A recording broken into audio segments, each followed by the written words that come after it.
Bienvenidos también a todos los ponentes y bienvenidos a vuestra casa. Muchas gracias.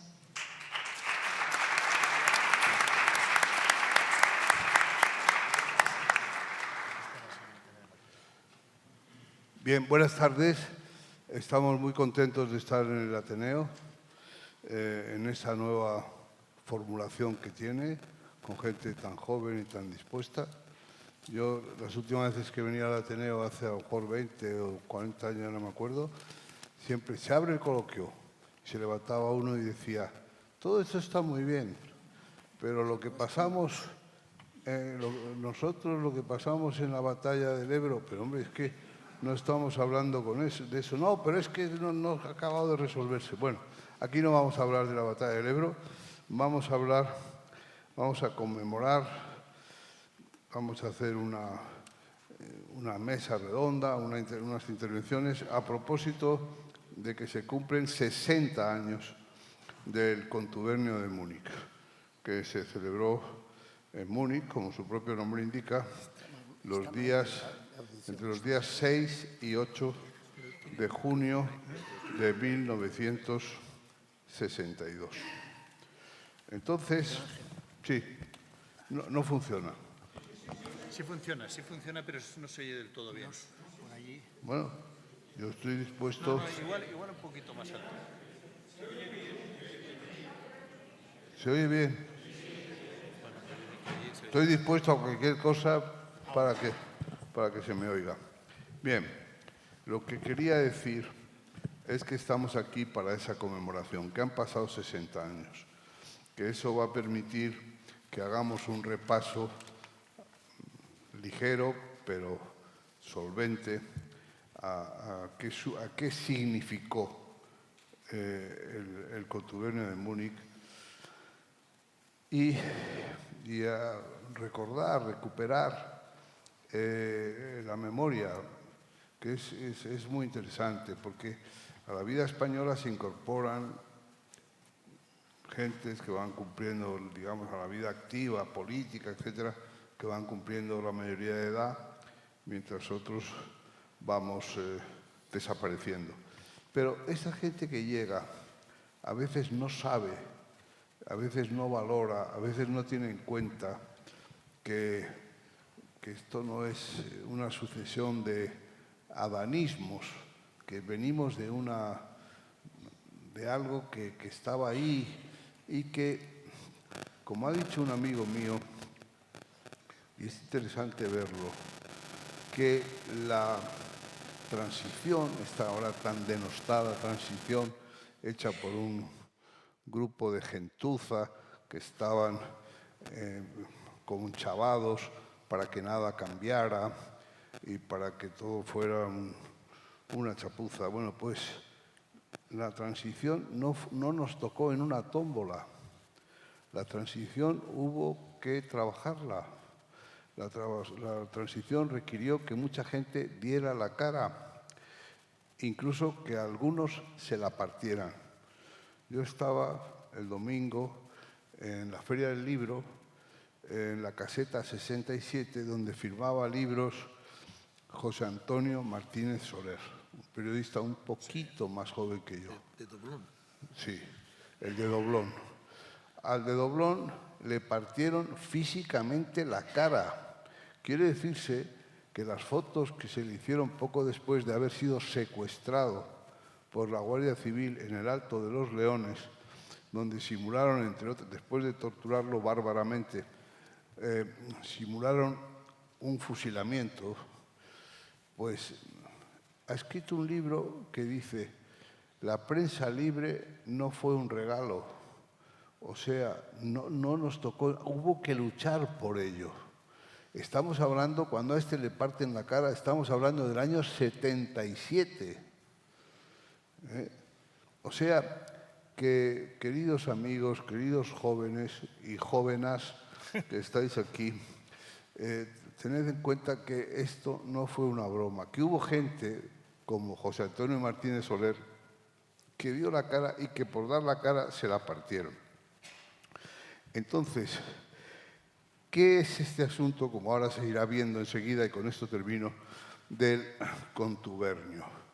Es una ocasión muy relevante porque es, como se ha dicho muchas veces, pero no nos cansaremos de repetir, la primera vez que de una manera pública los vencidos y los vencedores, los del exilio y los del interior, aquellos que, como dijo, y se recuerda en los libros estos como dijo Salvador de Madariaga, perdieron la tierra para conservar la libertad, y los que perdieron la libertad para conservar la tierra se abrazaron y suscribieron una declaración que espero que alguno de los que intervengan recoja, porque es inatacable por los ácidos, con renuncia a cualquier género de violencia y simplemente diciendo que España debe incorporarse a la Unión Europea y que para eso es fundamental que haya instituciones consentidas por el pueblo español y que eso se haga de una manera prudente y rápida, pero prudente, sin incurrir en ninguna barbarie. Y esto resulta que el régimen lo entiende como si se hubieran puesto en, no sé, hubiera vuelto Durruti a hacerse cargo del Hotel Palace, pero oiga, que no es así, que no hay nada de eso, que de ninguna manera. Y hay que ver lo que fue la intervención del bárbaro del general Alonso Vega en las Cortes. Y hay que ver lo que fue la movilización verdaderamente indignante de la prensa que se prestó al juego, desde la Riva hasta el ABC, para pedir la horca. Para Carlos, que tú estuviste casi a punto de subir al patíbulo, la horca para los de Múnich. Y tutti contenti. Entonces, que se sepa eso, que estas cosas no salían gratis, que dice, cuando vienen a verle los del movimiento europeo a Franco, que los recibe, pero Van Schendel no, que era el secretario, y les dice, les cuentan ellos todo esto y cómo se ha sancionado a los españoles obligándoles, confinándoles en las Canarias o dejándolos en el extranjero. Y dice, no, esto no quiere decir nada, nosotros somos europeístas. ¿Pero que usted es europeísta? ¿Usted? ¿Pero de qué estamos hablando? ¿No? Españoles. Bueno, pues, amigos, vamos a hacer una rápida e inteligente pasaje por algunos de los testigos directos o participantes directos en lo que fue ese primer punto de la reconciliación. Ese primer punto en el que vencedores y vencidos,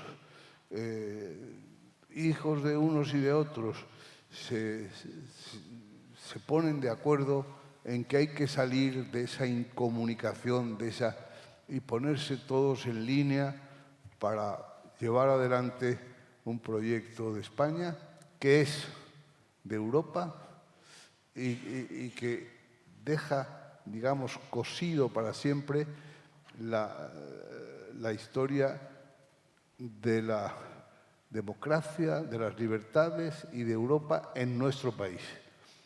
Nosotros supimos siempre que yendo de la mano de Europa caminábamos hacia las libertades y que eso era absolutamente fundamental para que fuera adelante. Y esa unión se ha mantenido siempre y es un punto, no diré de orgullo, porque entonces vendría Margarita Robles a decir que el orgullo es suyo. Así que, querido Carlos, adelante. Tú que estuviste allí, tú que bordaste rojo ayer, haz el favor. Anduve por ahí. Bueno, haz el favor de hacer una evocación de todo eso del Múnich de 1962. ¿Empiezo yo? Carlos, cuando quieras. ¿Qué tiempo? 10 minutos. Un poquito más, porque si no... Muchísimas gracias. Tú lo has recortado muy bien y has dicho una palabra que es adecuada. la del principio, la del comienzo.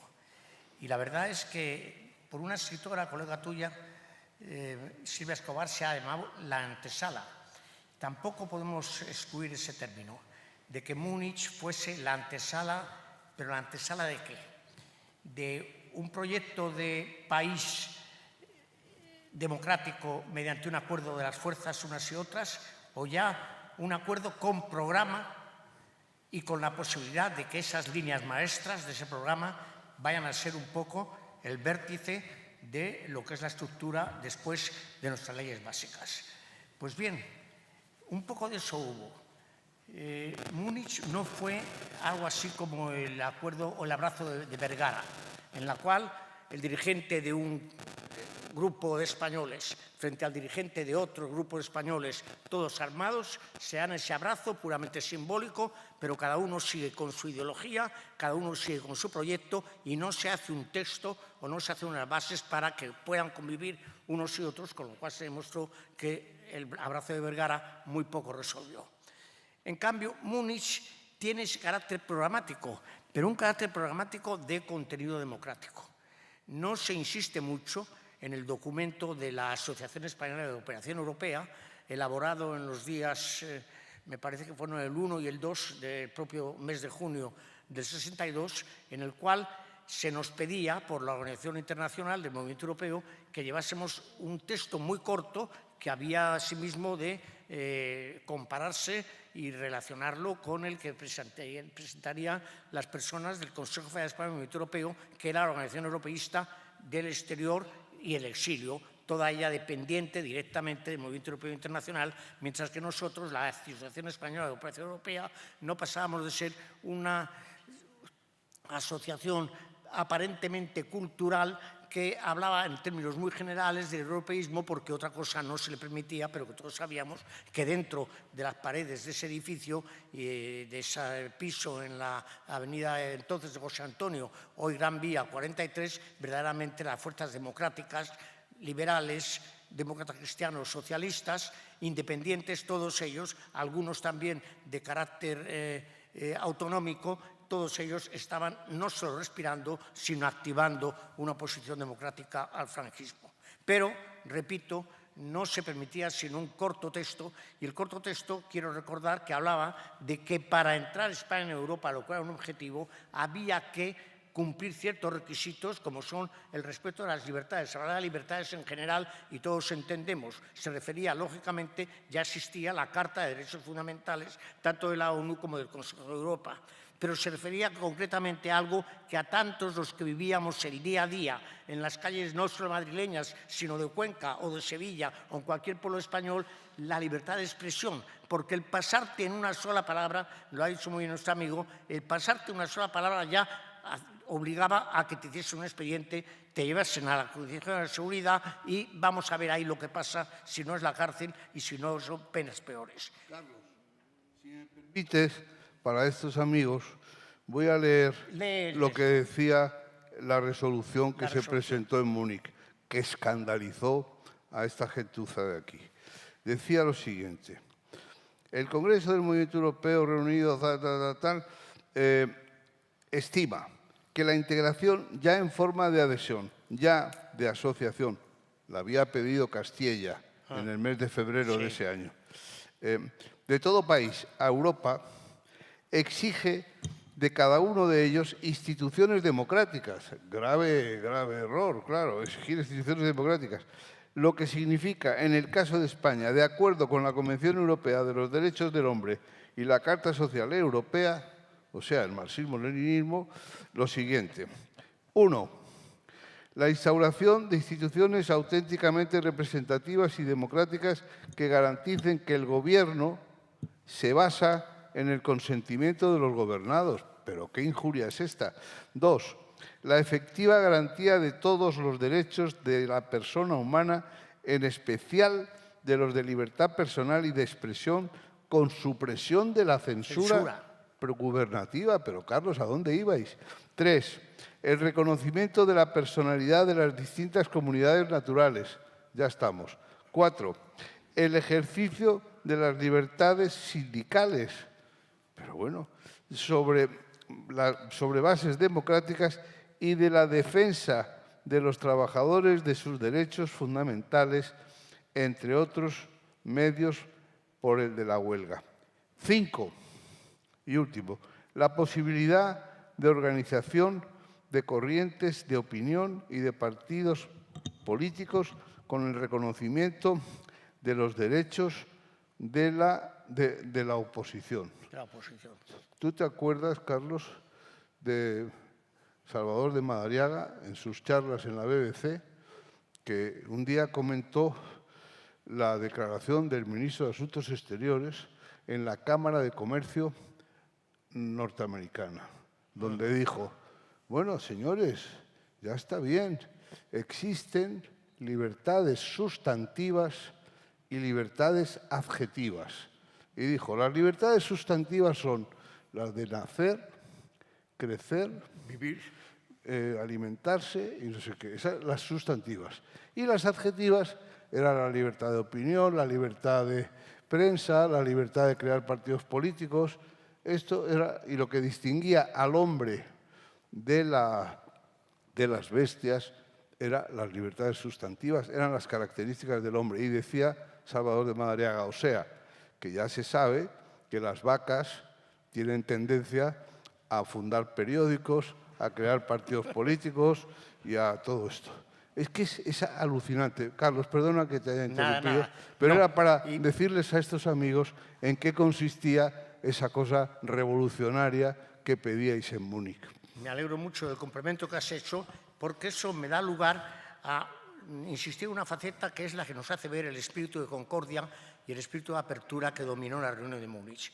Tú has hablado de entre los requisitos exigidos por la Declaración de Múnich, que es la que resulta del encuentro entre los del interior y los del exterior del exilio, se hace alusión a las comunidades naturales. Eso no constaba en el texto del AEC, pero naturalmente, como fueron muchas personas del exilio moviéndose y del interior agazapaos, pero nacionalistas vascos y algunos catalanes también impusieron, es decir, propusieron en la reunión ya en el Hotel Regina de Múnich que figurase también el reconocimiento de lo que hoy son los derechos autonómicos, de lo que son las autonomías y que entonces se llamó comunidades naturales. Eso hace ver que si algo faltaba se complementó.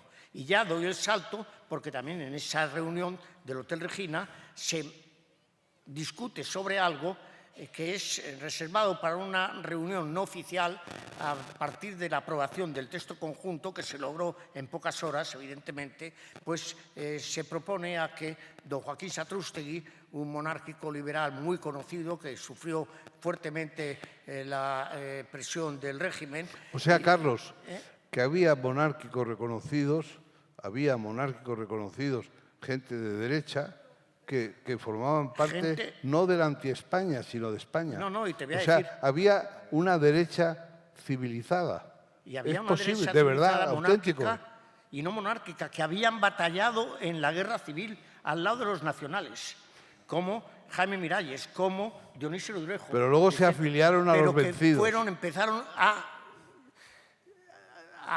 inhibirse, a llegar a darse cuenta que aquello era un régimen totalitario, que era una dictadura, que estaba viviendo el recuerdo y el resquemor del triunfador. Entonces toda esta gente empezó a pensar cuál es la fórmula para la convivencia de esos derechos sustanciales y sobre todo de los no sustanciales que hacen posible la misma. Entonces fue como fueron viendo que la democracia era el camino, pero que a su vez esa democracia debería hacernos integrarnos en el gran esfuerzo de la época, el esfuerzo mayor que se ha hecho en el siglo XX, del cual Lula da Silva ha dicho que es patrimonio de la humanidad, que es la construcción europea.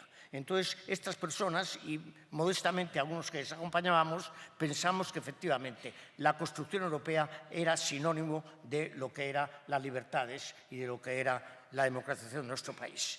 Bien, aludí a la palabra esa, la expresión de la antesala de lo que sería posteriormente nuestra transición y con ella la aprobación de la ley de reforma política y la ley y sobre todo el referendo de la Constitución española. Pero es necesario recordar que en toda casa, y es esta casa, hogar de la humanidad, que sería la construcción europea, pero también en España, al pasar la antesala muchas veces existen recovecos. Los recovecos en España fueron feroces. De una parte, la represión del régimen. La represión del régimen no solo fue, que fue muy grave, la que se hizo con muchos de los participantes, la que se hizo con otros muchos ya cuando no cabía, ni siquiera cabía ya en las Islas Canarias, porque ya los elementos del régimen no lo permitían. Y la represión en todos nosotros, pero sobre todo la campaña de difamación. La campaña de difamación. No creo yo que pueda recordarse en luchas políticas en los países mínimamente civilizados que para un adversario se diga si tiene años, es una persona mayor, los desdentados reumáticos. Si son jóvenes, como los éramos algunos, los jovenzuelos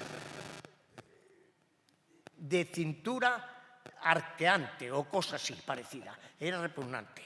Y además se acabó diciendo que unos y otros, se dijo por un periodista muy conocido de la época, éramos todos los hijos del anticristo.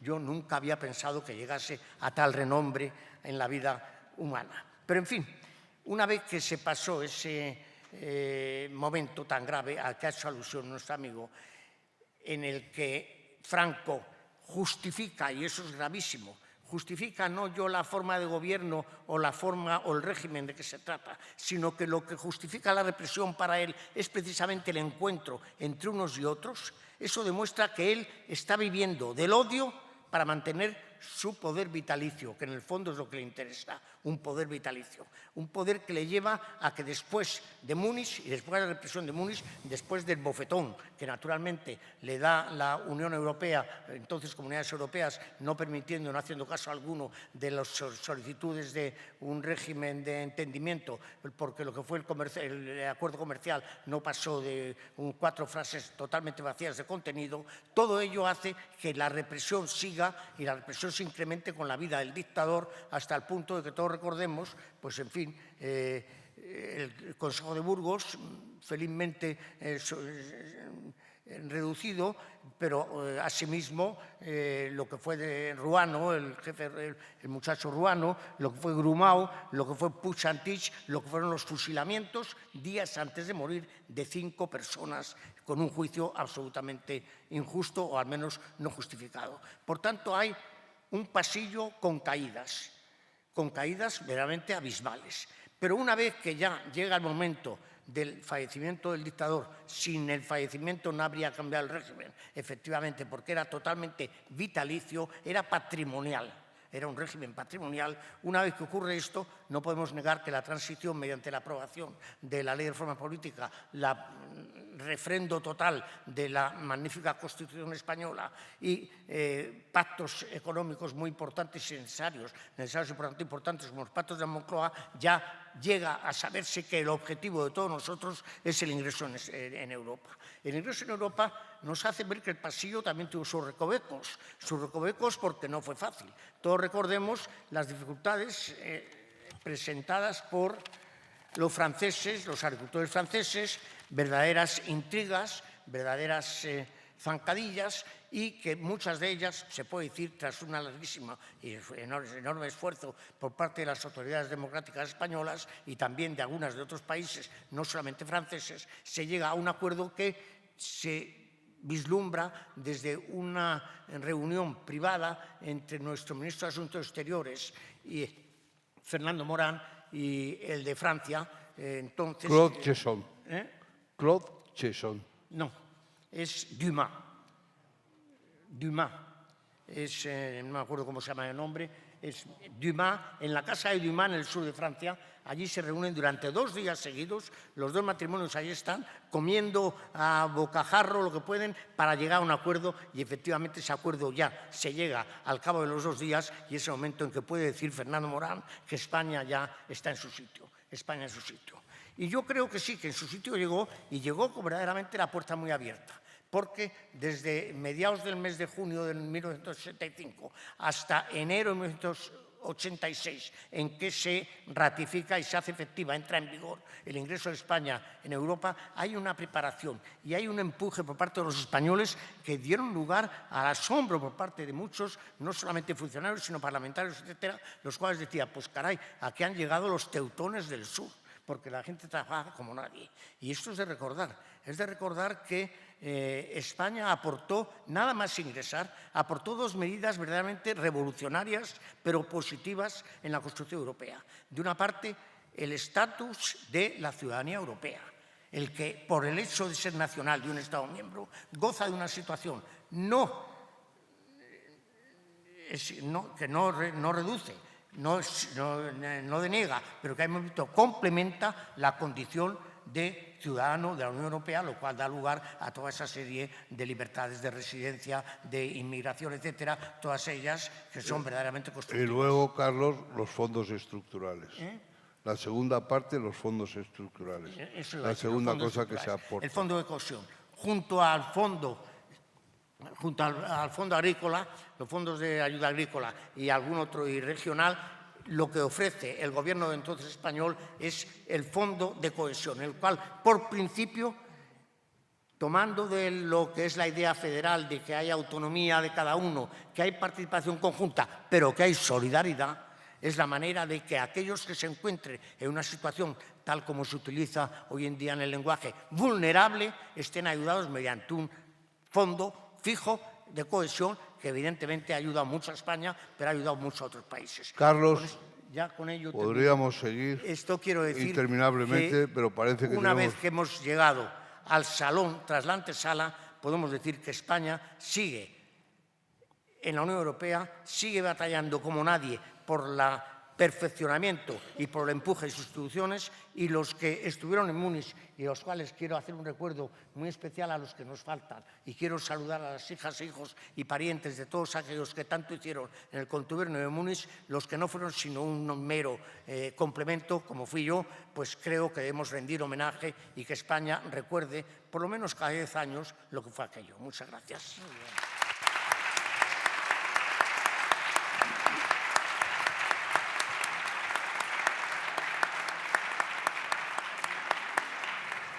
Ahora creo que tenemos el vídeo de Jáuregui, ¿no? ¿Perdona? Que tenemos el vídeo de Jáuregui. Póngase el vídeo sin más tardanza. Si es que tenemos previsto. Bueno, entonces la idea era que ahora iba a haber un vídeo, pero que saldrá, no se preocupen ustedes, en el que nos va a hablar a distancia don Julio Jáuregui, que fue uno de los participantes, como Carlos, pero que no ha podido estar aquí con nosotros y que forma parte del Consejo Vasco del Movimiento Europeo. A ver, don Julio. Bueno, pues seguimos, que lo pongan más No sé tarde. si tenemos... Ah, no, ya está, ya está. Intervención de Julio Jáuregui Alonso, acto en el Ateneo de Madrid, 6 de junio 2022, conmemorando el 60 aniversario del contubernio de Múnich. Mi saludo más cordial al señor ministro de la Presidencia del Gobierno de España, así como al presidente del Consejo Federal Español, del Movimiento Europeo, señoras y señores presentes, en esta celebración del 60 aniversario del contubernio de Múnich del año 1962, acaecido en el marco del Congreso del Movimiento Europeo. Un servidor participó en dicho acto como miembro de aquellas 118 personas que tras la guerra civil, unas asentadas en la península y otras en el exilio, dieron un paso de fraternidad en la búsqueda de un futuro basado en la democracia, la integración europea y el reconocimiento de la plurinacionalidad de España. El grupo vasco que se desplazó lo hizo mayoritariamente por tren y no olvidaré el tiempo soleado que nos acompañó durante tantas horas. Allí conocí un variopinto panel de participantes encabezados por don Manuel Irujo. Entre ellos figuraban Andoni Esparza, cooperativista, Juan Zelaya, empresario, Gurú Chansola, intelectual y político, Iván Navascues, abogado, Busca Isusi, crítico gastronómico. El ambiente del viaje fue eminentemente alegre y plagado de ilusión. Una vez en Múnich descubrí con respeto a aquellos hombres que eran Gil Robles, Madariaga, Llopis, Satrústegui, Ridruejo. Durante el acto transcurrieron momentos de desazón. Uno de ellos concernía el llevar a cabo nuestro trabajo en dos comisiones diferenciadas, interior y exilio, o en una sola comisión. El segundo afectaba al no reconocimiento del derecho de autodeterminación de las nacionalidades. En ambos casos se logró sobreponer la situación y alcanzar un consenso. Inolvidable resultó el acto final con Madariaga, Gil Robles y Llopis en la tribuna y varios cientos de europeos frente a ellos. Se dio a conocer el texto final suscrito unánimemente. Salvador de Madariaga terminó sus palabras citando a un renombrado poeta francés y diciendo: España se presenta ante ustedes como una novia vestida de blanco. Sepan ustedes abrir los brazos. Los aplausos fueron atronadores. Recientemente indagué quién era el poeta citado y resulta ser Víctor Hugo, en su libro La leyenda de los siglos. Quisiera reseñar que la persona invitada a Múnich era mi buen padre, Julio Jáuregui la Santa, diputado a Cortes en 1936 y senador en la monarquía actual. Él consideró que debiera acudir yo en su lugar y así transcurrieron las cosas. La palabra contubernio ha tenido entre nosotros un carácter negativo, mas señalo que el santo John Henry Newman utilizaba esta palabra para referirse a un grupo de amigos íntimos, una suerte de fraternidad. Creo que eso éramos, esos 118 privilegiados que vivimos Múnich. Muchísimas gracias por su atención.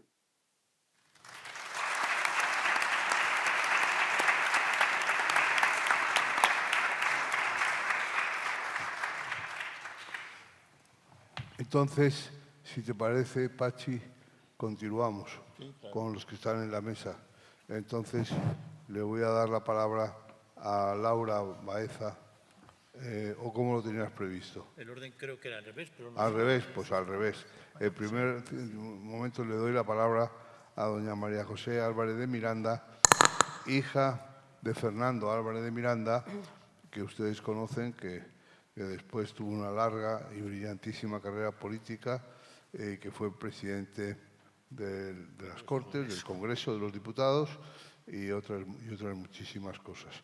Así que adelante, María José, con la memoria de tu padre y del contubernio. Muchas gracias. Señor presidente del Consejo Federal Español del Movimiento Europeo, señor secretario de Estado de la Memoria Histórica, participantes en el Congreso de Múnich, familiares y amigos. Queremos agradecer, en primer lugar, al Ateneo de Madrid y al Movimiento Europeo el darnos la oportunidad de participar en este acto de conmemoración del Congreso de Múnich de 1962. Para nuestra familia, a quien hoy aquí represento por ser la mayor de los hermanos, el Congreso de Múnich fue un momento crucial de nuestras vidas, ya que de la noche a la mañana nuestro padre desapareció durante un periodo de 9 meses y tuvimos que enfrentarnos durante ese tiempo a la imagen social que lo presentaba como un traidor. A pesar de que el entorno familiar trató por todos los medios de que esa información que se estaba dando por parte del régimen franquista no llegase a nuestros infantiles oídos, era prácticamente imposible ocultar las consecuencias de esa intoxicación informativa. Tampoco ayudó que nuestro padre perdiese el trabajo que tenía, con los efectos económicos y la inseguridad que iba asociada a esa situación. Queremos aprovechar este momento de recuerdo del Congreso de Múnich, que estuvo protagonizado por hombres, para dedicar un especial homenaje a sus mujeres, entre ellas nuestra madre, que fueron quienes más sufrieron eso que ahora conocemos con el nombre de daños colaterales o perjuicios vicariantes. Si durísima y muy injusta resultó la represalia del régimen franquista para los asistentes al llamado contubernio de Múnich, no lo fue menos para las familias de los represaliados. Sus mujeres, aparte de tratar de minimizar el daño sobre sus hijos, respondieron a los múltiples agravios, insultos y falsedades difundidos por los medios, con un movimiento de protesta, y organizaron una cadena de solidaridad que resultó de una inestimable ayuda en todo el proceso del destierro. Utilizamos el término destierro y no el de confinamiento porque esa condena, que nunca fue dictada, ni comunicada, ni por tanto recurrida, tenía como objetivo su muerte civil, anulándolos no solo política, sino también emocionalmente. Los medios de que se valieron para ello fue privarlos de su tierra, de sus familias, de sus trabajos, de sus relaciones emocionales más significativas. Entre junio de 1962 y febrero de 1963, los meses que duró el destierro, el mundo se vio sacudido por intensas emociones derivadas de grandes acontecimientos. La crisis de los misiles en Cuba, los vaivenes derivados del proceso de la construcción de Europa como realidad comercial y política, así como el Concilio Vaticano II. No es que hoy, 60 años después, el entorno actual resulte más tranquilizador, con la guerra de Ucrania, el cambio climático, la pandemia, erupciones volcánicas y toda suerte de violencias. Pero la intensidad con la que nuestro padre vivió todos los hechos de aquellos momentos le proporcionó un fuerte impulso en el proceso de la vocación política que ya tenía. Esa vocación estuvo siempre basada en unos principios fundamentales, que fueron la defensa de la monarquía, la ideología demócrata cristiana y su ideario europeísta. El discurso pronunciado por Salvador de Madariaga aseguraba que la historia de España, el Congreso de Múnich, sería un día singular y preclaro, porque la guerra civil que el régimen mantuvo artificialmente a través de la censura, el monopolio de la prensa y radio y los desfiles de la victoria, terminaba en Múnich el 6 de junio de 1962. La clara convicción de que la reconciliación tenía que ser el eje de la convivencia entre los españoles y que Europa era un motor de cambio en la construcción de la democracia en España fueron los principales activos que tanto nuestro padre como el resto de los participantes obtuvieron de Múnich. En los días de destierro en Fuerteventura, en numerosas cartas enviadas, esas ideas estaban permanentemente presentes. En una de sus primeras cartas, todavía bajo el shock inicial, escribe: «Las noticias son confusas, pero parece que el Gobierno ha explotado lo del Congreso para pretender despertar el sentimiento fanático a su favor, para ganar la confianza del país mediante la calumnia y la mentira». Gracias a Dios tengo unos compañeros excelentes y dispuestos a no dejarnos vencer por las contrariedades. Desde el primer momento, la tenacidad de Joaquín Satrústegui, Jaime Miralles, Jesús Barros de Lis, José Luis Ruiz Navarro, Íñigo Cabero, Félix Pons, Fernando Baeza y el resto de personas que organizaron los grupos de apoyo con Carlos Bru, Vicente Piniés, José Vidal Beneito y muchos otros, ya fuese desde el exilio o en el interior, fueron un importante sostén para los represaliados. Todos ellos tuvieron en la AEC, la Asociación Española de Cooperación Europea, un importantísimo foro desde el que realizar su defensa de la convivencia, el europeísmo y sus anhelos de libertad. En la sede de la Gran Vía, gran parte de los familiares que hoy estamos aquí nos conocimos acompañando a nuestros padres, siempre con la inquietud de que la policía impidiera la realización de esos actos. Visto con los ojos de hoy, nos parece increíble que por participar en el proceso de articulación de España ante el mercado común, un grupo de personas fuese señalado como traidores y vendepatrias, cuando su único y principal delito fue considerar que España necesitaba superar su pasado para aspirar a la conquista de unas libertades fundamentales, acceder a un sistema democrático y tener Europa como horizonte. Por eso nos sirve de consuelo leer artículos como el de Jordi Amat, titulado «Nuestros padres fundadores», que ayer publicaba el diario El País, en el que escribía cosas como «El espíritu de nuestra democracia fue invocado por primera vez hoy, hace exactamente 60 años». Se estaba colocando la primera piedra de la reconciliación, condición necesaria para levantar la nueva ciudad democrática. Y terminaba. Nuestros padres fundadores estaban invocando el espíritu de la democracia. Como hijos de Fernando Álvarez de Miranda, nuestra mayor satisfacción y orgullo es que a raíz de aquel encuentro democrático y europeísta, calificado por el régimen como contubernio de Múnich, sirviera no solo para confirmar el ingreso de nuestro padre en el colectivo de los hombres que soñaron con una España mejor, sino que contribuyera con su trabajo y esfuerzo para hacer realidad la España en paz que vislumbró Madariaga en aquel congreso. Muchas gracias.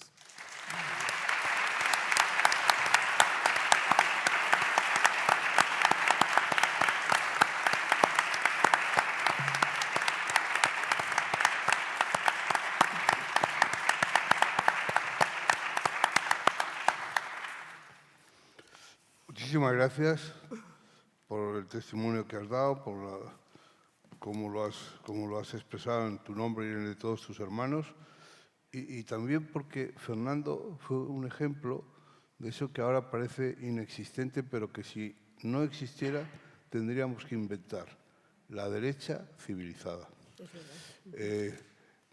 Mi querida amiga, ahora vas a hablar tú, Laura, para transmitirnos la impresión que tienes, la idea que te hiciste a partir de la participación de tu padre, Fernando Baeza, en el contubernio de Múnich.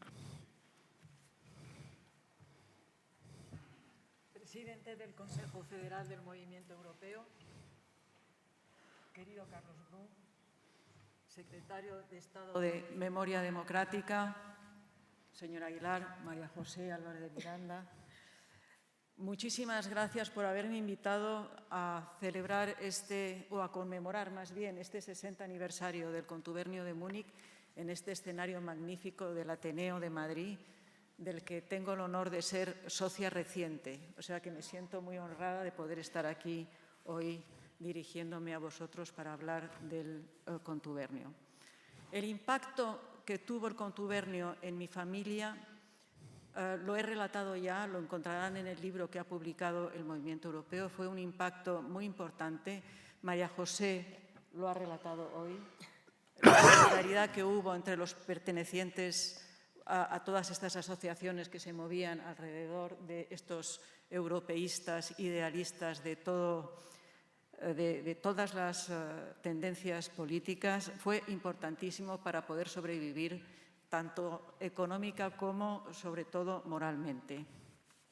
Mi único mérito para estar aquí hoy es el de ser hija de Fernando Baeza Martos, que fue uno de estos 118 personas extraordinarias, precursoras de lo que iba a ser nuestra democracia, que con el manifiesto que adoptaron sentaron las bases de un diálogo que la hizo posible.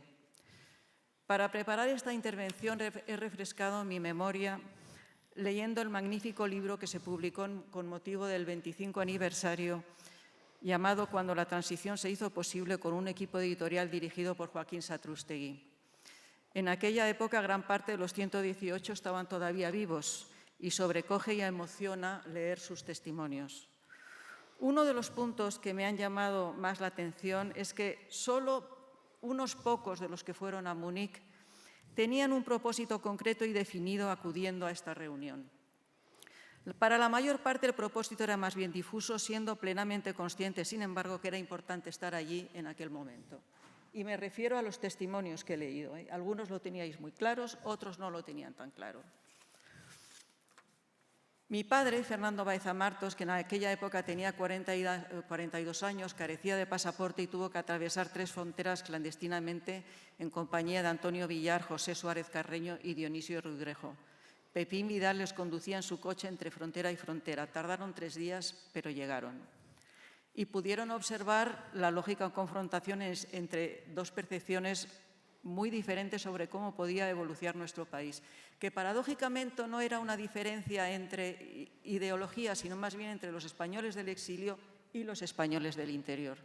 Los exiliados confiaban, no sin cierta ingenuidad, según mi padre, en el derrumbe económico del sistema franquista. La oposición al franquismo en el interior, mucho más realista, comprendía que la apertura solo podía realizarse en el marco de unos parámetros que no implicasen un nuevo enfrentamiento civil. No podían ser posiciones más diferentes y, sin embargo, a pesar de todo y para la sorpresa de algunos de los participantes, prevaleció el espíritu de diálogo entre corrientes ideológicas diversas, incluso contrapuestas. Un motivo importante, según mi padre, fue Europa. España acababa de solicitar el ingreso en la Comunidad Económica Europea y era importante para los españoles presentes en este congreso que se fijasen unos criterios, unos valores democráticos precisos ausentes del Tratado de Roma para que esta adhesión pudiese tener lugar. Y lo consiguieron. En la Cumbre de París, en octubre de 1962, la democracia se convierte en una condición explícita para la adhesión a la Comunidad Económica Europea. Esto explica la represión que sufrieron los participantes del interior de España a su vuelta y dirigida con particular saña a los pertenecientes a partidos o movimientos del bando ganador de la guerra civil. Para Franco, una oposición interior salida de sus filas era particularmente insufrible. Fue una brecha en el régimen que le obligó a comenzar lo que más tarde se llamó la apertura. Ninguno de los allí presentes, siempre según mi padre, pudo imaginar que el franquismo iba a durar todavía 13 años y que solo se terminaría este periodo funesto de nuestra historia con la muerte del dictador. Sin embargo, se sembró un movimiento de diálogo y de establecimiento de objetivos comunes que dio sus frutos durante la transición y que culminó con la adopción de la Constitución en el 78 y más tarde con la adhesión de España a la Comunidad Económica Europea. En Múnich, además, y esto lo he aprendido leyendo este libro, se produce un acontecimiento desde mi punto de vista importantísimo cuando Rodolfo Llopis le asegura a Joaquín Satrústegui en una conversación privada que si la corona facilita el tránsito pacífico a la democracia, el PSOE, a partir de ese momento, respaldará a la corona. Y es bien sabido que en la negociación de la Constitución el PSOE defendió la República hasta el final, aceptando solo la monarquía cuando constataron que no reunían el apoyo suficiente. La simiente de esa aceptación se plantó en Múnich. Y permítanme en este momento que les cuente unas anécdotas sobre mi padre, la primera y poco conocida referente a la adopción de la Constitución. Fernando Baeza, en aquel momento senador del PSOE por Huesca en la legislatura constituyente y miembro de la Comisión de Competencia Legislativa del Senado, presentó más de 100 enmiendas a la Constitución, principalmente de estilo, porque comentaba estaba muy mal escrita. La mayor parte fueron aceptadas, o sea que puede afirmarse hoy en día que el estilo lingüístico de la Constitución se debe en buena parte a Fernando Baeza. La siguiente anécdota tiene lugar en 1983, cuando es nombrado embajador de España ante el Consejo de Europa. El puesto de secretario general del Consejo queda vacante y Fernando Baeza ve la oportunidad de promover una candidatura española. Y constata que un candidato democristiano puede reunir más consenso teniendo en cuenta el contexto de aquel momento. Y le sugiere a Felipe González el nombre de Marcelino Oreja, que es aceptado inmediatamente y después de una buena campaña, Marcelino es elegido. Este es un buen ejemplo de lo que yo llamo el espíritu de Múnich, el espíritu de la transición, trabajar por el prestigio de tu país y en el interés general. La última anécdota se refiere a una escena que viví pocos meses antes del fallecimiento de mi padre. El euro entraba en vigor en enero del 2002 y los bancos habían distribuido poco antes unas bolsitas con las distintas monedas que iban a ser de curso legal. Mi padre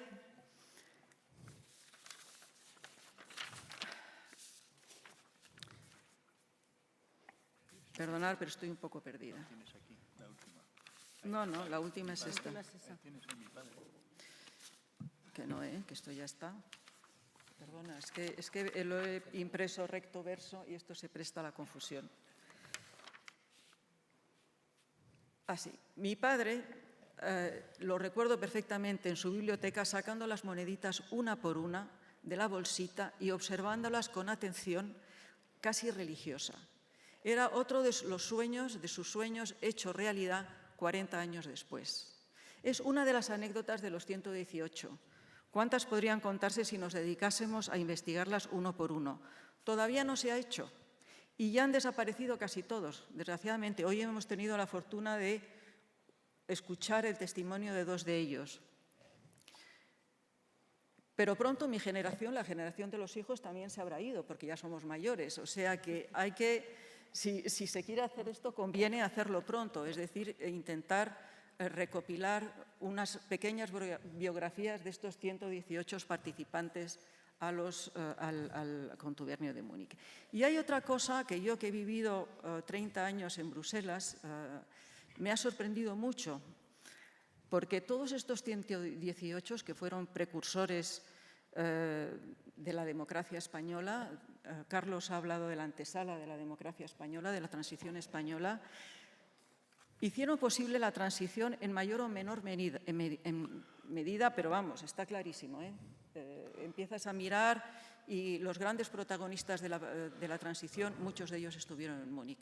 Bueno, pues no hay una sola placa en todo el país, en ninguna institución, en donde se recojan los nombres de estos 118. Es una cosa que me llama la atención muchísimo, porque estos señores hicieron historia con mayúscula.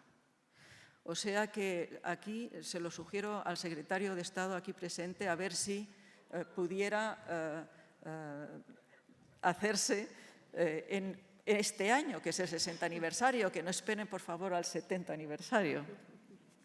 Y bueno, ya he abusado mucho de su paciencia. Muchas gracias por su atención.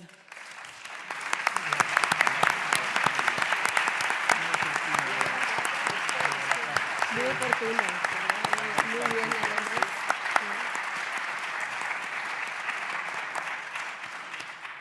Bueno, querido presidente del Movimiento Europeo y organizador de estos encuentros, hace el favor de tomar la palabra y antes de que se la demos para clausurar al secretario de Estado. Pues muchas gracias, Miguel Ángel, secretario de Estado, Fernando Martínez López, queridos compañeros de la mesa, queridas compañeras, María José, Laura, Carlos, al quien venero desde hace muchos años, desde el año 86, que fui asistente de él en el Parlamento Europeo, y Miguel Ángel, que nos está, y a todos ustedes, especialmente a los familiares, y a todos los que han tenido la oportunidad de venir a escucharnos.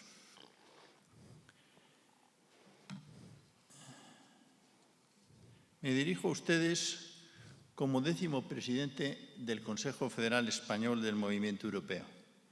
Precisamente el primero fue hasta el 65, creo. Es decir, que antes no hubo ninguno.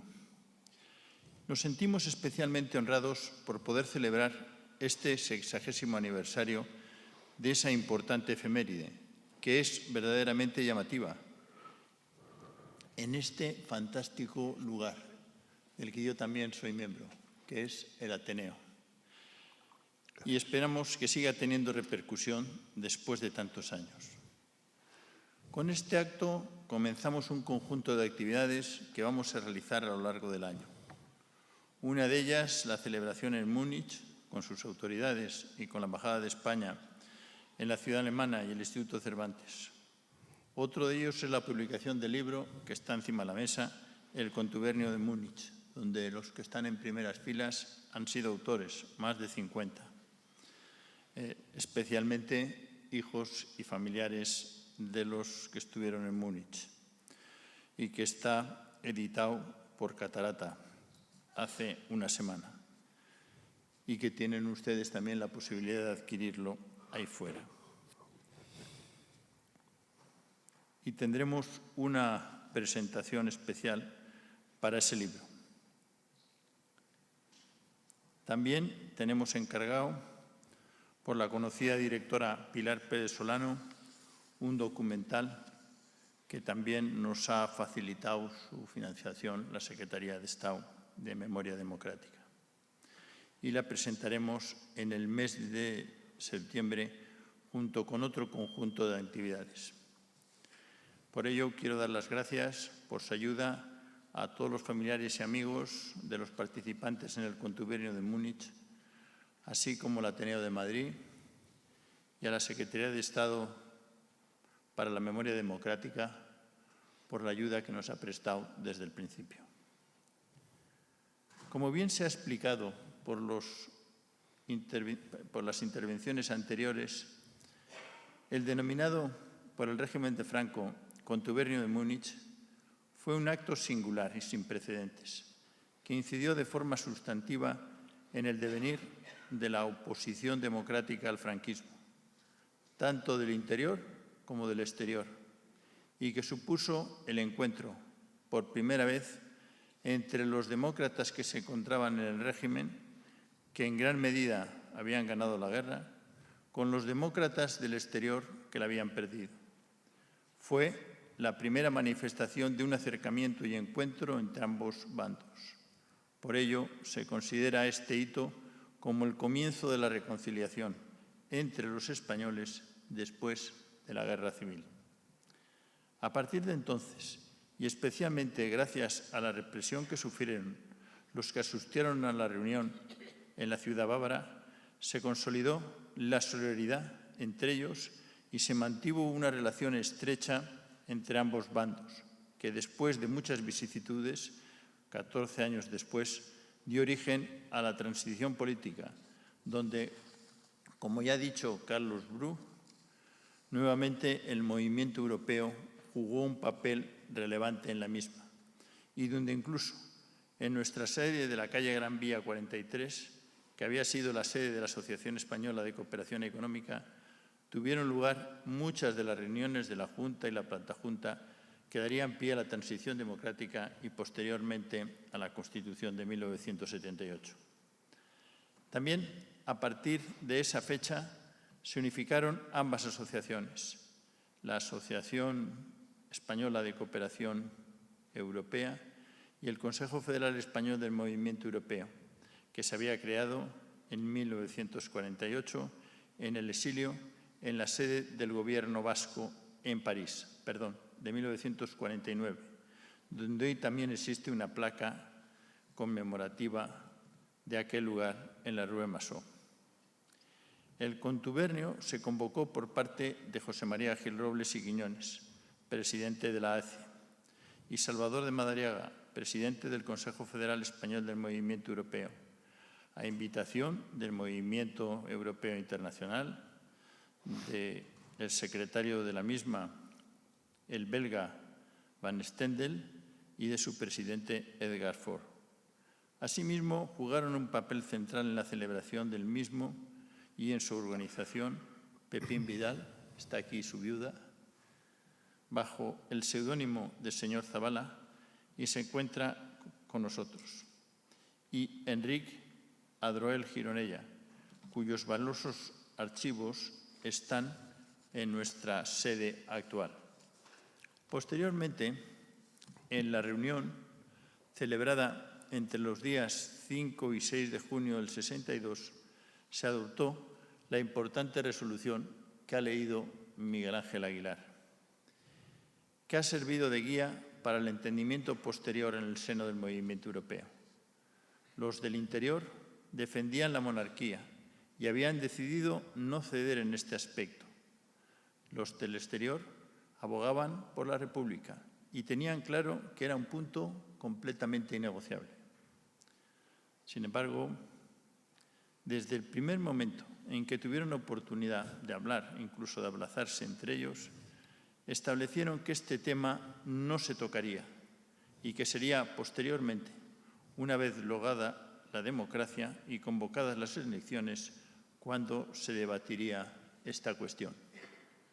Hubo otros muchos temas donde había posiciones antagónicas y donde se fueron encontrando posiciones intermedias.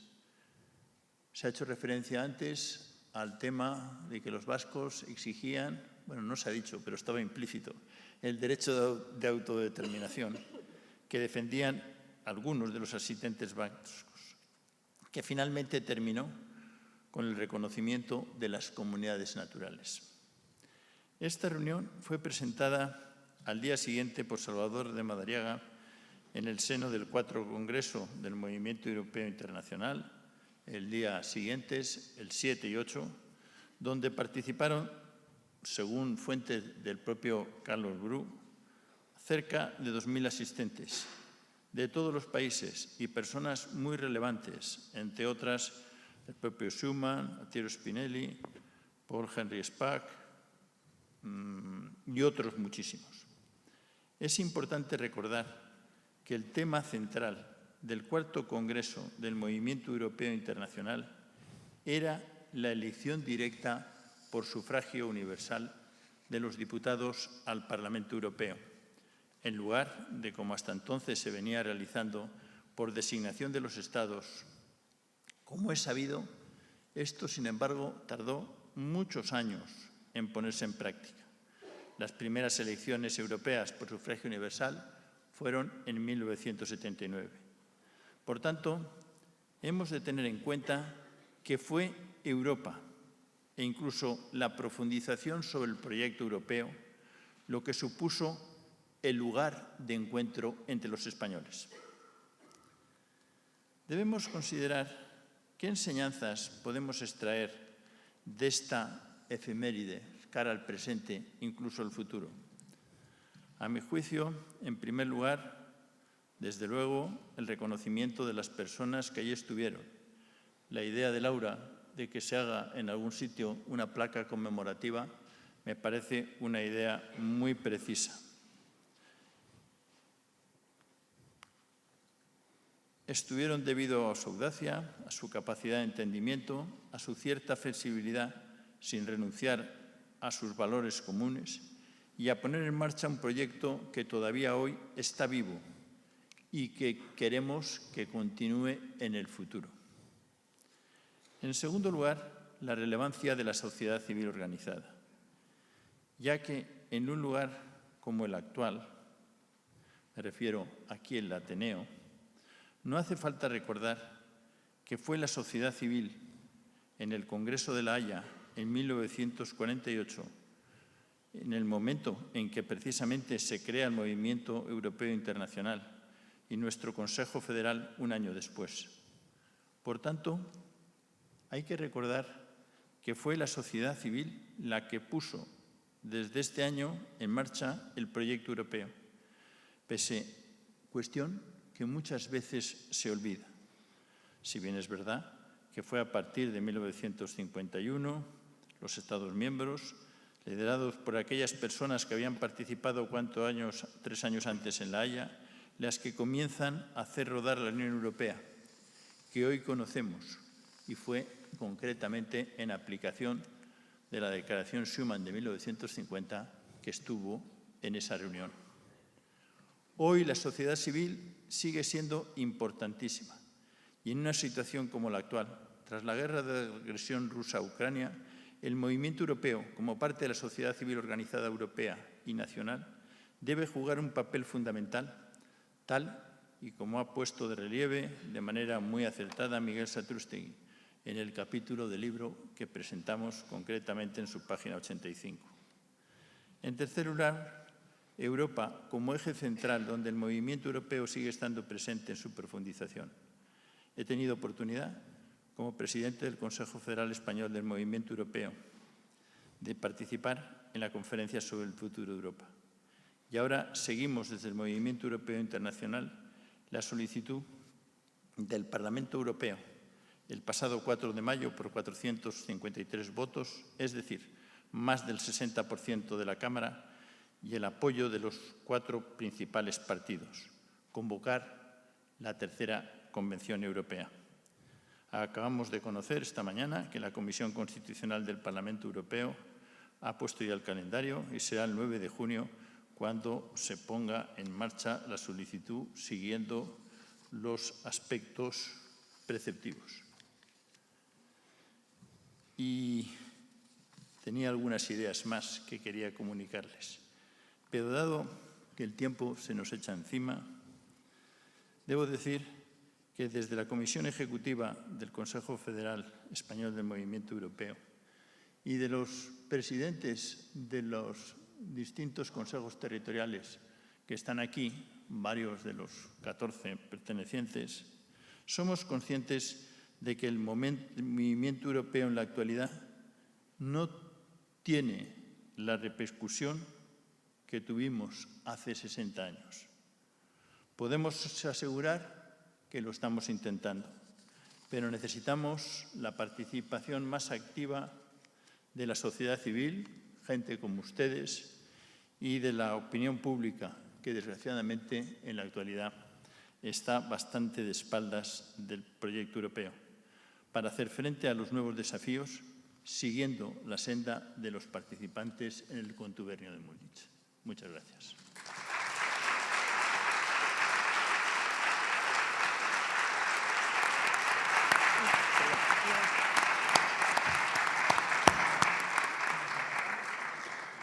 Bueno, pues muchísimas gracias y creo que ahora vamos a escuchar en pie, como corresponde. Perdón, pero qué desastre. El patrocinador fuera del programa. Por favor, señor secretario de Estado, es su turno.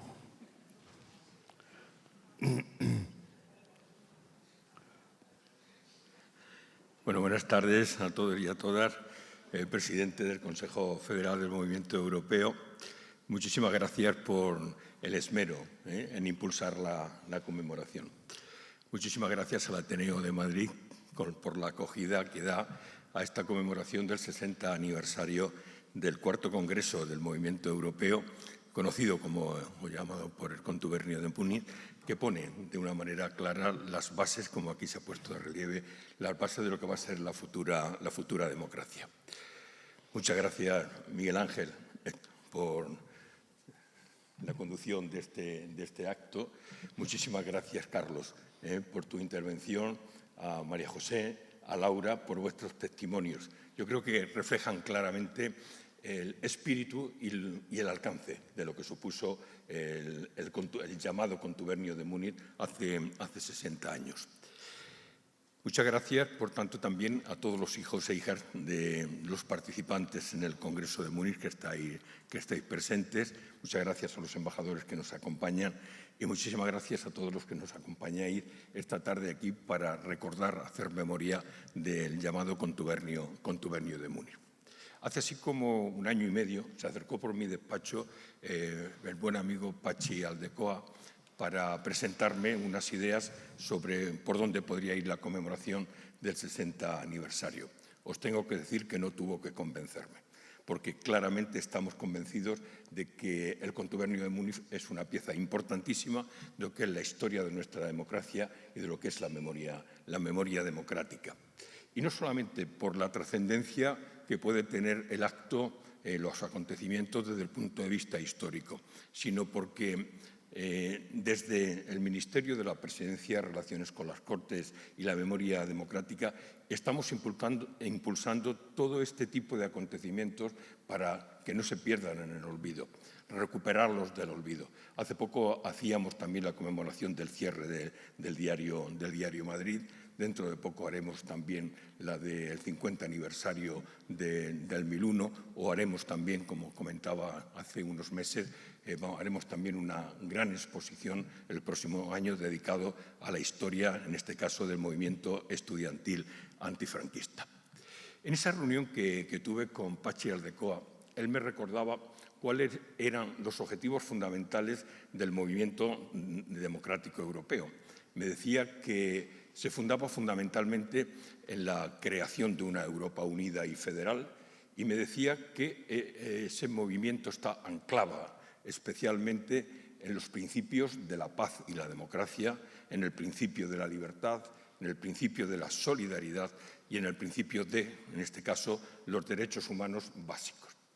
No deja de ser significativo que, haciendo un repaso a lo que es el objeto de la Ley de Memoria Democrática que en este momento tenemos en tramitación parlamentaria, desde el primer punto que habla del objeto, hasta el primer artículo, hasta el segundo artículo de esa Ley de Memoria Democrática, quiero deciros que hay una total sintonía con estos principios, porque la ley se basa fundamentalmente en la concordia, en la convivencia, en los derechos humanos, en la cultura de paz y también en la igualdad entre hombres y mujeres. Y se plantea como elemento fundamental no otra cosa sino la recuperación, la salvaguarda y la difusión de lo que es el conocimiento de la memoria democrática, entendida especialmente como reivindicación y defensa de los valores democráticos y de las libertades fundamentales a lo largo de toda la historia contemporánea. Por tanto, cuando llegó Patxi Aldecoa a hablar conmigo, estamos perfectamente en sintonía de lo que tenemos que recuperar en la historia de la democracia, porque no solamente es en este periodo, sino como venimos haciendo prácticamente desde las Cortes de Cádiz. Ahora ya no le llamamos memoria histórica, como ustedes han podido ver, le llamamos memoria democrática, y fundamentalmente porque queremos poner el acento en lo que son las luchas, tanto individuales y colectivas, por los valores democráticos, por la conquista de los derechos y las libertades fundamentales. Yo creo que Múnich fundamentalmente representa un lugar de encuentro de la España necesaria. Si tuviéramos de alguna manera que conceptualizar Múnich, yo diría que aquella reunión fue una reunión a la que hay que ponerle adjetivos como pragmatismo, pluralismo político y también creo que hay que ponerle posibilismo. Esos tres elementos me parece que son fundamentales a la hora de enfocar el planteamiento de Múnich. Como aquí se ha dicho, es bastante significativo que 23 años después del fin de la Guerra de España, que había destrozado este país, tanto demócratas europeístas del exterior, que habían tenido que tomar el camino del exilio, como demócratas del interior, prácticamente se pusieron de acuerdo en debatir y entenderse en libertad. Partían de elementos diferentes, de puntos de partida diferentes, de posiciones diferentes, partían de sensibilidades diferentes, pero coincidían en algo que era fundamental. Y eso que era fundamental tiene muchísimo que ver con cuál tenía que ser el futuro de España. Y el futuro de España para ellos no podía ser de ninguna de las maneras la perpetuación de la dictadura franquista. En ningún momento. Entre otras cosas porque estaba sustentado por una fractura social, por la represión, por la falta de libertades y lo que se ha dicho aquí, por la división entre vencedores y vencidos. Y coincidían en algo que me parece que es muy importante. El futuro de la democracia en España pasaba fundamentalmente por un sistema democrático donde cupiesen todos. Parece que esa idea es una idea importante que por lo menos los historiadores la deducimos de las lecturas que hacemos de lo que es el llamado contubernio de Múnich. Yo creo que también el contubernio de Múnich, las personas que estuvieron, los 118, dicen también que una mujer, no lo sé, los que tengan, pues bueno, hay que recordar también que allí hubo una mujer. Muy bien representada por Carlos, muy bien representada en este caso por María José y por Laura y todos ustedes. Yo creo que hicieron un gran ejercicio de responsabilidad histórica. Podríamos decir incluso algo más. Actuaron con sentido de Estado en aquel momento. Y no deja de ser significativo que sea a través del diálogo, de la voluntad de escucha entre ellos, de los contrastes que hicieron posible que ellos dejaran los intereses particulares y sobrepusieran sobre los intereses particulares los intereses generales de este país en aquellos momentos que estamos hablando del año 62. Yo creo que le echaron mucha valentía y le echaron también muchísima generosidad y entendieron algo que me parece que es fundamental, que podían ponerse juntos para llevar a cabo en España dos objetivos fundamentales. En primer lugar, el objetivo de perfilar el horizonte de lo que tenía que ser una nueva España cimentada en una arquitectura democrática de derechos y de libertades que en ese momento estaba negando la dictadura. Y en segundo lugar, aproximar esa nueva España a lo que eran las democracias del continente en ese momento. Una democracia a la que tendría que unirse la integración española. Porque, evidentemente, como se ha puesto de relieve aquí, no cabía de ninguna de las maneras que España entrara en Europa si previamente no había un sistema democrático en este país. Para decirlo de otra manera, más Europa para más democracia.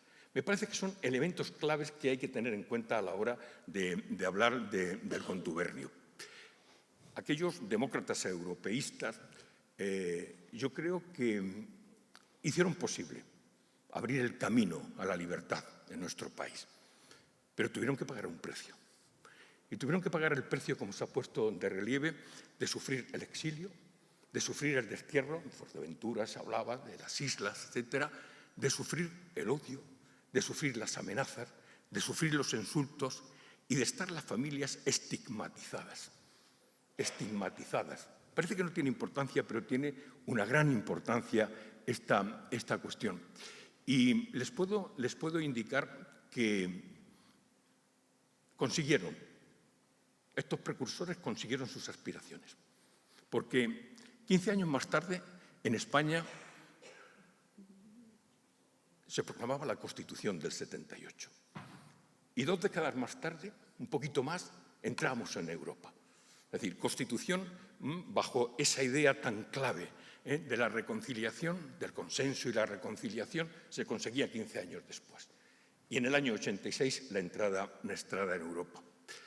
Aquí se ha hecho referencia a Salvador de Madariaga, que es uno de los historiadores que impulsa, desde luego, como se ha puesto en relieve, lo que fue el cuarto Congreso y el espíritu del cuarto Congreso. Es curioso, y antes se comentaba, esa proclamación que hizo el propio Salvador de Madariaga cuando dijo que aquel 6 de junio había terminado la guerra civil. Eso me parece que es algo importante a tener en cuenta, porque este es el carácter iniciático que tiene el contubernio, esa antesala de la que hablaba Carlos, ¿no? Me parece que eso es fundamental tenerlo en cuenta. Y esa idea que antes recogía Miguel Ángel Aguilar, también, que en nombre de todos pudo decir Salvador de Madariaga en aquel momento, a mí siempre se me quedó la frase: los que antaño escogimos la libertad perdiendo la tierra, y los que escogieron la tierra perdiendo la libertad, nos hemos reunido para otear el camino que nos lleve hacia la tierra y hacia la libertad. Esa frase es una frase muy potente que hacía posible algo tan importante como que era, a través de la reconciliación, la obra en torno a la cual se tenía que forjar la convivencia de los españoles, en democracia, en libertad y en Europa. Bueno, pues hoy tenemos ya una democracia plena, tenemos un país próspero, tenemos un país que es modélico en asuntos sociales y en extensión de derechos, y esa democracia madura en este momento todavía tiene temas pendientes. Tenemos deber de memoria, como lo estamos haciendo hoy, pero tenemos también deber de reparación. Y deber de reparación, yo cuando hablo de deber de reparación estoy recordando fundamentalmente a los familiares de las víctimas que hoy todavía yacen en cunetas y que felizmente estamos intentando resolverlo con un plan cuatrienal de exhumaciones, y por darles un dato, en este momento estamos actuando sobre 380 fosas comunes en toda España para resolver un problema que es un problema que todavía nos achacan los organismos internacionales a la democracia europea. Los que estamos a pie de fosa, con los familiares, los que nos emocionamos con ellos cuando les entregamos los cadáveres para que le den digna sepultura, sabemos que la democracia con esto lo que está haciendo es una obra de gran humanidad. Y sobre todo con esto no reabrimos heridas. Estamos contribuyendo a cerrar las heridas que aún están abiertas, y tenemos un deber de memoria. Lo que estamos haciendo aquí es ese deber de memoria. Los hechos y los acontecimientos del contubernio, del llamado contubernio de Múnich, es algo que no se puede olvidar. Hay que rescatarlo del olvido. Por eso me parece muy bien, Pachi, todos los acontecimientos que tenéis programados, y lo estamos haciendo conjuntamente, como muy bien señalaban. Y yo creo que con eso estamos haciendo e intentando, de alguna manera, hacer ese reconocimiento que hasta ahora la democracia quizás no haya hecho en su conjunto. A mí me parece que es importantísimo que esto que estamos hablando aquí pase a la escuela, para que los niños y las niñas de este país conozcan qué fue el contubernio de Múnich, para que conozcan otras luchas por los derechos y por las libertades en España. Y os puedo asegurar que los nuevos decretos que hemos acordado entre el Ministerio de Educación, también con nuestra aportación y colaboración, este tipo de acontecimientos se van a ver en la escuela, fundamentalmente en la ESO y en el bachillerato. Creo, y con esto voy terminando, que el espíritu de los hombres del contubernio de Múnich es algo que tiene que estar presente hoy. Y sobre todo nos tiene que servir de ejemplo. Y nos tiene que servir de ejemplo en estos momentos donde es difícil el acuerdo, es difícil el consenso. Y yo creo que hay que tenerlos presentes para intentar seguir esa senda. Y máximo cuando posiciones ultraderechistas están ocupando instituciones y posiciones que evidentemente tienen poco que ver con lo que es la defensa del Estado de Derecho. Por eso, hoy, más que nunca, tenemos que recordar el compromiso, tenemos que recordar la generosidad, tenemos que recordar la valentía de los hombres de Múnich. Y sus nombres, desde luego, quedan por derecho propio en lo que es la historia de la democracia de España de la segunda mitad del siglo XIX.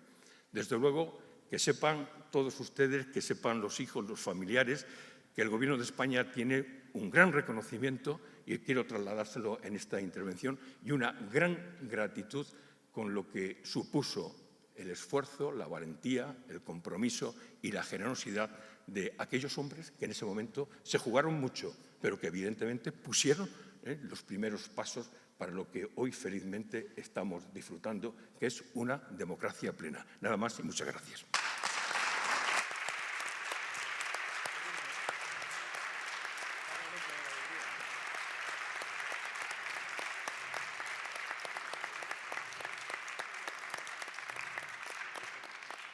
Muchas gracias, señor secretario de Estado. Qué interesante cómo esta gente le dio la vuelta y a algo que se acuñó para insultarles, que fue el término, la palabra contubernio, y eso han hecho de eso un título de honor. Esto es importante y es un ejemplo. No cambiaron el nombre. De eso que les lanzaban como un estigma y como un insulto, hicieron un título honorífico. Y también, ya que estamos aquí en tan buena disposición, es verdad, Pachi, que hay mangantes. Es verdad que hay indecentes. Pero también es verdad que eso, digamos, con distribución irregular, con proporción irregular, pero abarca a todo el arco parlamentario. En todas partes, podemos encontrar indecentes y mangantes.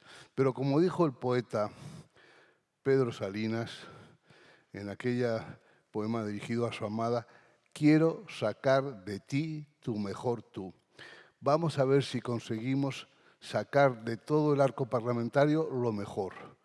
Y vamos a ver si con todo eso que saquemos adelante promovemos los acuerdos que sean imprescindibles, solo los que sean imprescindibles. En lo demás, leña al mono hasta que hable inglés. Gracias.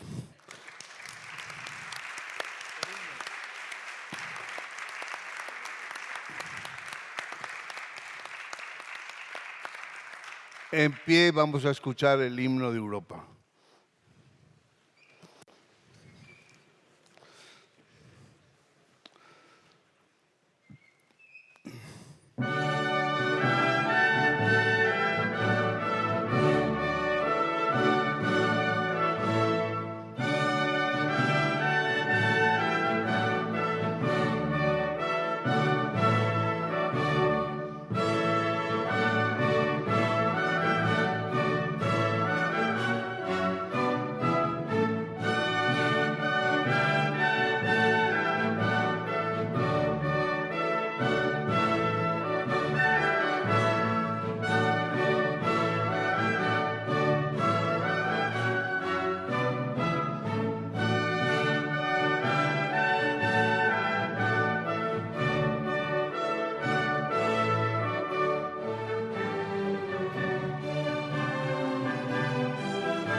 ¡Viva Europa!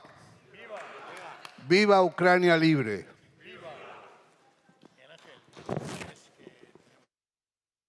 Copa para todos los que estén sedientos.